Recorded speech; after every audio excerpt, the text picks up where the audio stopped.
مشہور ہے کہ کسی زمانے میں بغداد میں ایک ماہر بڑھئی رہتا تھا۔ عمر کے آخری حصے میں اس نے ایک خوبصورت ممبر بنایا۔ جو بھی اس ممبر کو دیکھتا اس کی خوبصورتی کو دیکھتے ہوئے دانتوں میں انگلیاں دبا لیتا اور پھر اس ممبر کی شہرت پھیلنے لگی۔ اتنی پھیلی کہ بغداد میں آنے والے ہر امیر شخص اس بڑھئی سے کہتا کہ یہ ممبر مجھے فروخت کر دو کہ اسے فلاں مسجد کو عطیہ کر دوں گا، لیکن بڑھئی کا ہمیشہ ایک ہی جواب ہوتا کہ نہیں جناب، یہ ممبر مسجد اقصیٰ میں سجے گا۔ لوگ تعجب سے پوچھتے کہ بھائی، مسجد اقصیٰ تو عیسائیوں کے قبضے میں ہے۔ بڑھئی سب کی باتیں سنتا، پھر ایک ہی جواب دیتا، میرا بس اتنا ہی کام تھا، میں ایک فنکار ہوں، ممبر بناتا ہوں، کوئی بہادر جنگجو اٹھے گا اور القدس واپس حاصل کرے گا اور یہ ممبر اس کی زینت بنے گی۔ ممبر کی کہانی شہر میں بچے بچے کی زبان پر آ چکی تھی۔ پھر یہ کہانی ایک 7-8 سال کے بچے نے سنی، مگر وہ ممبر کی خوبصورتی سے زیادہ اس کے بنانے والے کے جذبے سے متاثر ہوا، اور پھر 40 برس بعد وہ ممبر اسی بہادر کے ہاتھوں سے مسجد اقصیٰ میں نصب کیا گیا، جسے لوگ آج صلاح الدین ایوبی کے نام سے جانتے ہیں۔ صلاح الدین ایوبی کی پیدائش سن 1138 عیسوی میں کردستان میں ہوئی۔ آپ نسلاً کرد تھے۔ آپ کے والد کا نام نجم الدین ایوب تھا، جو قلعہ تکریت کے حاکم تھے۔ صلاح الدین ایوبی کا بچپن اور جوانی کی ابتدائی دور دمشق اور بالبک میں گزرا۔ آپ نے بالبک کے دینی مدرسوں اور دمشق کی جامع مسجد میں تعلیم حاصل کی۔ 25 سال کی عمر تک سلطان نے گمنامی مگر پاکیزہ اور بے داغ زندگی گزاری۔ ابتدا میں صلاح الدین سلطان نور الدین زنگی کے یہاں ایک فوجی افسر تھے۔ صلاح الدین مصر کو فتح کرنے والی فوج کا حصہ تھے۔ اس فوج کے سپہ سالار آپ کے چچا شیر کوہ تھے۔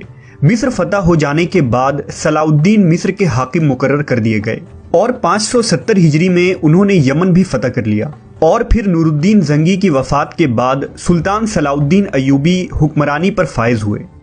سلطان صلاح الدین کی زندگی کا مقصد اول یہی تھا کہ بیت المقدس کو عیسائیوں سے آزاد کرایا جائے، وہی بیت المقدس جس میں رسول اللہ صلی اللہ علیہ وسلم نے تمام انبیاء کرام کی امامت فرمائی اور جہاں سے آپ عرش تک تشریف لے گئے۔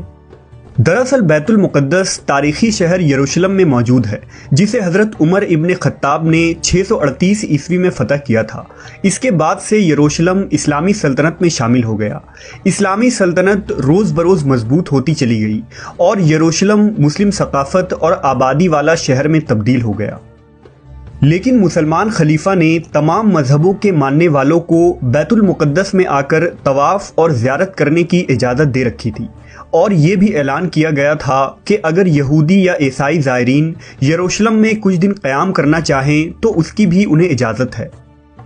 لہٰذا انہوں نے بیت المقدس میں گانا بجانا اور رقص کرنا شروع کر دیا۔ اس وقت اسلامی ریاستیں سلجوق ترک کے ہاتھوں میں تھی، لہٰذا سلجوقوں نے عیسائیوں سے گزارش کی کہ وہ بیت المقدس کے تقدس کا خیال کریں اور اس مقدس شہر کا احترام کریں، ورنہ ان کے خلاف سخت اقدامات اٹھائے جائیں گے۔ اسی دوران ایک عیسائی راہب پیٹر نے کچھ من گڑت کہانیاں لوگوں کو سنائیں اور عیسائیوں کو اس بات کا یقین دلایا کہ مسلمان ان پر ظلم و تشدد کر رہے ہیں۔ اس نے اپنے ساتھیوں کے ساتھ برطانیہ، جرمنی، اٹلی، یونان اور تمام بڑے بڑے یورپی ممالک کا سفر کیا اور عیسائیوں کو مسلمانوں کے خلاف اکسایا۔ لہٰذا سن 1095 عیسوی میں عیسائی پوپ نے فرانس میں ایک کانفرنس منعقد کی، جس میں عیسائیوں پر زور دیا گیا کہ وہ اٹھ کھڑے ہوں اور یروشلم کو مسلمانوں سے آزاد کروائیں۔ انہوں نے اس جنگ کو مقدس جنگ کا نام دیا۔ اس دوران تمام یورپ میں ایک افواہ پھیلا دی گئی کہ حضرت عیسیٰ دوبارہ نازل ہو کر عیسائیوں کے تمام مصائب کا خاتمہ کریں گے، لیکن ان کا نزول اسی وقت ہوگا جب یروشلم کا مقدس شہر مسلمانوں کے قبضہ سے آزاد کرا لیا جائے۔ اس افواہ نے عیسائیوں کے مذہبی جوش میں بے پناہ اضافہ کر دیا۔ عیسائی مذہبی رہنماؤں نے اس بات کو عام کیا کہ اگر کوئی چور، بدماش اور بد کردار بھی بیت المقدس کی زیارت کرے گا تو وہ جنت کا مستحق ہوگا۔ لہٰذا اس عقیدے کی بنا پر ہر طرح کے لوگ بیت المقدس آنا شروع ہو گئے۔ اس جنگ میں 10 لاکھ صلیبیوں نے حصہ لیا، لہٰذا عیسائی فوج جتھوں کی شکل میں یروشلم کی طرف بڑھنے لگی۔ یہ لوگ جن ریاستوں سے بھی گزرتے، مزید عیسائی قبیلے کے لوگ ان سے آ ملتے اور اس طرح ان کی تعداد بڑھتی چلی گئی۔ تقریباً پورا یورپ ہتھیاروں سے لیس جوش و خروش کے ساتھ یروشلم کی طرف بڑھ رہا تھا۔ جب یہ لوگ یروشلم پہنچے تو سلجوق فوج سے ان کا سامنا ہوا، لیکن 40 دنوں کے بعد سلجوقوں نے ہتھیار ڈال دیے۔ عیسائی حملہ آور یروشلم میں داخل ہو گئے اور مسلمانوں کے خون سے ہولی کھیلی گئی۔ تاریخی کتابوں کے مطابق یروشلم کی گلیاں ٹخنوں تک خون میں ڈوبی تھیں۔ پورے شہر میں مسلمانوں کی لاشیں بکھری تھیں۔ بربریت کا یہ عالم تھا کہ مسلمانوں کو ان کے گھروں کے چھتوں سے نیچے پھینک دیا جاتا اور انہیں زندہ جلا دیا جاتا تھا۔ تاریخ میں ایسی ظلم و بربریت کہیں دیکھنے کو نہیں ملتی۔ مسجد مسلمانوں کے خون اور کٹی ہوئی اعضاء سے بھری ہوئی تھی۔ 8 دنوں کے اس محاصرے میں تقریباً 60,000 مسلمان قتل کیے گئے۔ شہر کو فتح کرنے کے بعد عیسائیوں نے پوپ کو یہ خبر سنائی کہ ہم نے شہر فتح کر لیا ہے اور ہم نے مسلمانوں کا ایسا خون بہایا ہے کہ جب ہم حضرت سلیمان کی عبادت گاہ میں داخل ہوئے تو ہمارے پاؤں مسلمانوں کے خون میں دھسے ہوئے تھے۔ یروشلم پر عیسائیوں کے قبضے کے بعد پوری مسلم دنیا پریشان تھی، لیکن خلیفہ اتنا کمزور تھا کہ کچھ نہ کر سکتا تھا۔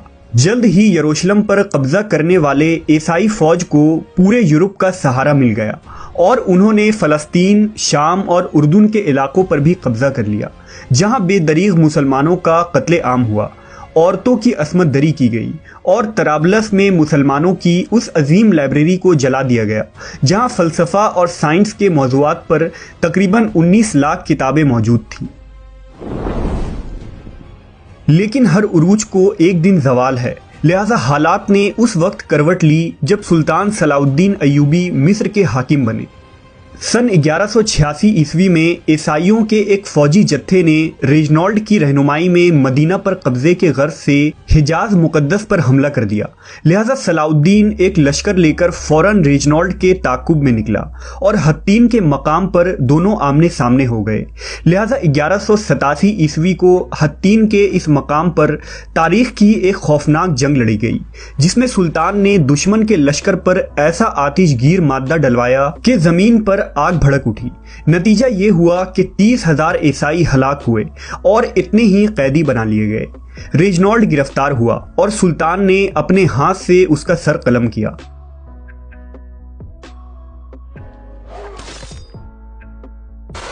حطین کی خبر آگ کی طرح عیسائی دنیا میں پھیل گئی اور پورے یورپ میں صلاح الدین کا خوف بیٹھ گیا، جس نے مٹھی بھر لشکر کے ذریعہ 60,000 عیسائیوں کو دھول چٹا دیا تھا۔ حطین کی فتح کے بعد سلطان نے بیت المقدس کی طرف رخ کیا اور 1 ہفتوں تک خون ریز جنگ کے بعد عیسائیوں نے ہتھیار ڈال دیے۔ بیت المقدس پورے 91 سال بعد دوبارہ مسلمانوں کے قبضے میں آیا، لیکن فتح کے بعد سلطان صلاح الدین نے قیدیوں کے ساتھ منصفانہ سلوک کیا۔ آپ نے ہر قسم کی لوٹ مار سے لوگوں کو منع کیا، قتل عام کو روکا، شہر میں موجود تمام عیسائیوں کو معافی دے دی۔ رحم دل سلطان نے فدیہ کی نہایت ہی معمولی رقم مقرر کی اور جو لوگ وہ ادا نہ کر سکے انہیں بغیر ادائیگی شہر چھوڑنے کی اجازت دے دی گئی۔ سلطان نے جس طرح عیسائیوں اور یہودیوں سے برتاؤ کیا تھا، اس سے اس نے مغرب کے لوگوں کے دل جیت لیے۔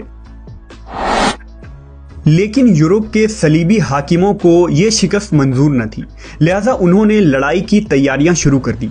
جرمنی، اٹلی، فرانس اور انگلستان سے فوجوں پر فوجیں فلسطین روانہ ہوئی۔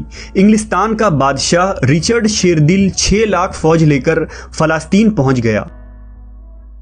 مسیحی دنیا نے اس سے پہلے اس قدر لاتعداد فوج ابھی تک فراہم نہ کی تھی۔ یہ عظیم الشان فوج عکا کے بندرگاہ پر کھڑا تھا۔ انہوں نے عکا کو فتح کر لیا۔ عکا کی فتح کے بعد صلیبیوں نے فلسطین کے بندرگاہ اسقلان کا رخ کیا، جہاں سلطان صلاح الدین ایوبی سے ان کا 12 مرتبہ مقابلہ ہوا۔ اس مقابلے میں سلطان نے جواں مردی اور بہادری کی مثالیں پیش کی، لیکن چونکہ کسی بھی مسلمان حکومت یا خاص کر خلیفہ بغداد سے کوئی مدد نہ پہنچی، لہذا سلطان کو پیچھے ہٹنا پڑا۔ اس دوران میں سلطان نے بیت المقدس کی تیاریاں مکمل کی، کیونکہ اب صلیبیوں کا اگلا نشانہ بیت المقدس تھا۔